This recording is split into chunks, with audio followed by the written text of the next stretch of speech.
یا خاتم النبیین کیونکہ جڑے پڑھتے درود حضور اتے انہاں تائیں حضوریاں ہوندیاں نے ایسا سونے دا قرب نصیب ہوندا پھر کدی نہیں دوریاں ہوندیاں نے تے جد پڑھیے درود حضور اتے دور کل مجبوریاں ہوندیاں نے قسم رب دی سائیں درود پڑھیاں آسا ساریاں پوریاں ہوندیاں نے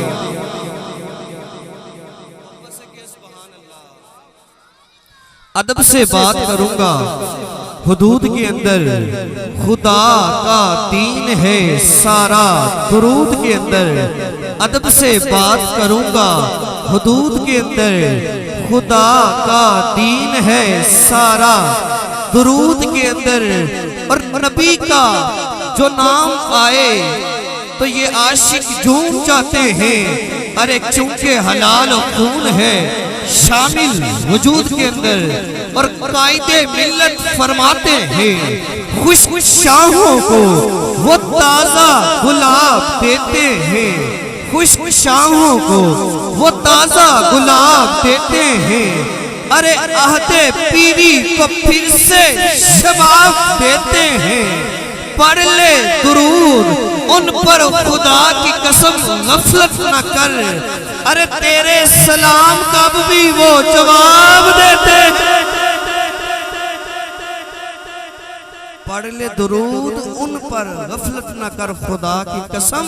اور تیرے سلام کا اب بھی وہ جواب دیتے ہیں تو جب تیرے اور میرے سلام کا وہ جواب دیتے ہیں تو محبت یہ کہتی ہے کہ سلام پڑھنا چاہیے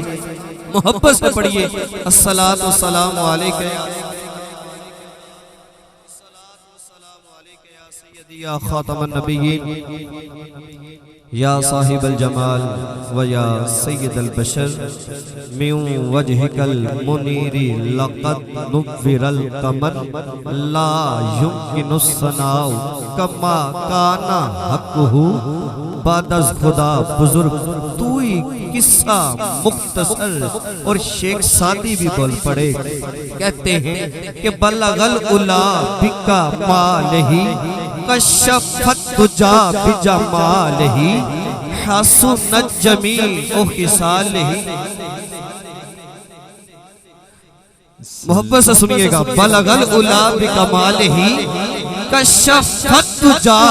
بجمالہ حسنت جمیع خصالہ مل کے کہنا ہے صلو علیہ صلو علیہ وآلہ صلو علیہ وآلہ صلو علیہ وآلہ صلو علیہ کوئی لب خاموش نہ رہے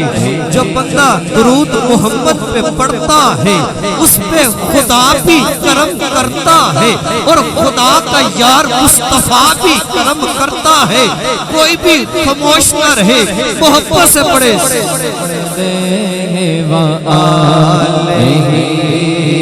صلو علیہ وآلہ صلو علیہ وآلہ صلو علیہ وآلہ صلو علیہ وآلہ صلو علیہ وآلہ اور میں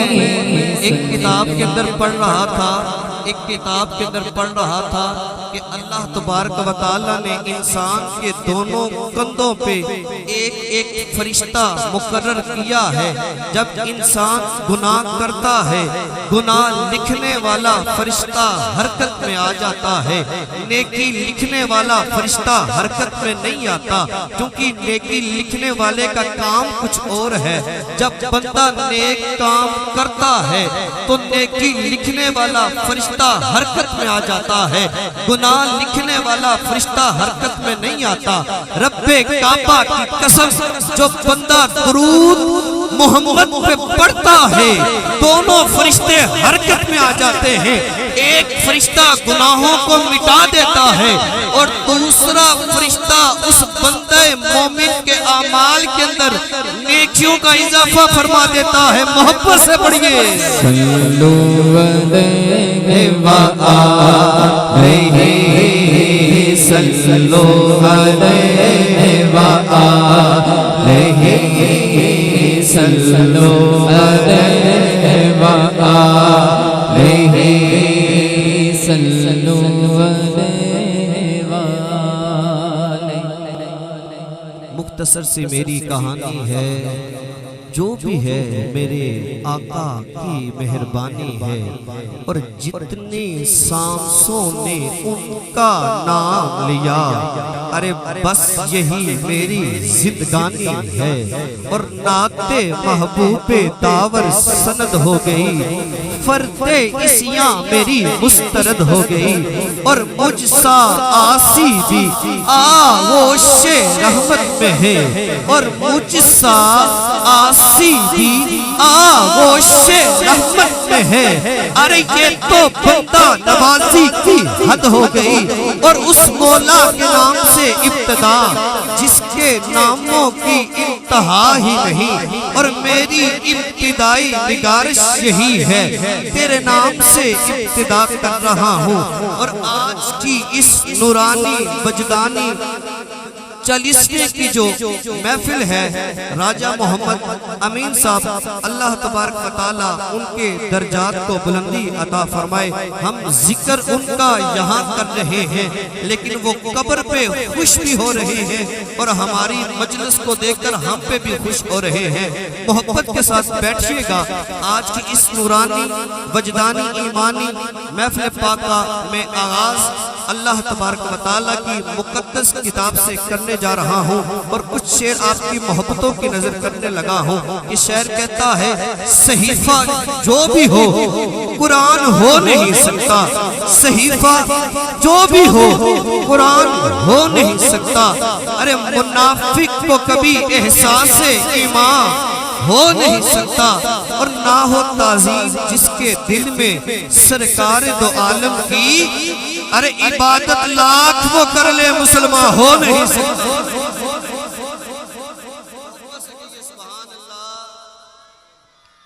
بھائی قرآن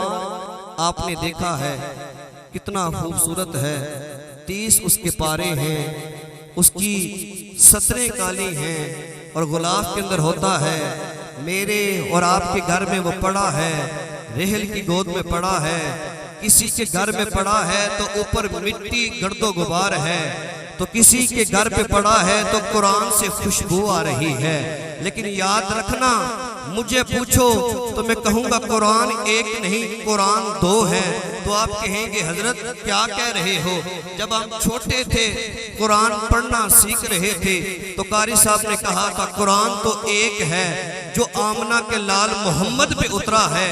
آج آپ نئی بات سکھا رہے ہو کہ قرآن 2 ہے. تو میں کہوں گا میری محبت سے پوچھو، میری الفت سے پوچھو تو قرآن 2 ہے. وہ کس طرح؟ ایک قرآن وہ ہے جو تیرے اور میرے گھر میں پڑا ہے جسے قرآن کہا جاتا ہے، اور ایک قرآن وہ ہے اگر یہ سن کر آپ سبحان اللہ نہ کہیں تو آپ کی محبت ہے. ایک قرآن وہ ہے جو تیرے اور میرے گھر میں پڑا ہے، اور ایک قرآن وہ ہے جو کبھی مکے میں چلتا رہا اور کبھی مدینے میں چلتا رہا. اس قرآن کے لیے سبحان اللہ کہیں جو کبھی مکے میں چلتا رہا اور کبھی مدینے میں چلتا رہا. تو پھر مجھے کہنے دو نا کہ قرآن وہ بھی اعلیٰ ہے تو قرآن یہ بھی اعلیٰ ہے. وہ قرآن عزت والا تو یہ قرآن بھی عزت والا ہے. وہ قرآن برکت والا تو یہ قرآن برکت والا ہے. وہ قرآن رفت والا ہے یہ قرآن رفت والا ہے. اس قرآن کی بھی شان ہے تو اس قرآن کی بھی شان ہے. اس قرآن کی سطریں کالی ہیں اور اس قرآن کی زلفیں کالی ہیں. اس قرآن کو جو بندہ پڑھے تو بندہ قاری بنتا ہے، اور اس قرآن کو جو پڑھے بندہ صحابی بن جاتا ہے. میں بلا تاخیر آج کی اس نورانی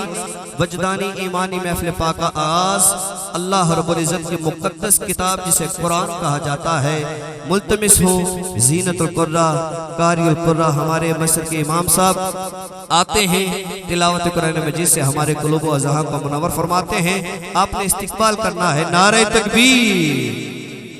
نعرہ تکبیر پہ جو بندہ ہاتھ اٹھاتا ہے اللہ کی توحید کا اقرار کرتا ہے، اللہ تبارک و تعالیٰ اس ہاتھ پہ طاقت عطا فرما دیتا ہے۔ اور جب نعرہ رسالت کی بات آتی ہے، ہم الحمدللہ اللہ کی توحید کو مانتے ہیں اور مصطفیٰ کی رسالت کو مانتے ہیں، اور جب رسالت کی بات آتی ہے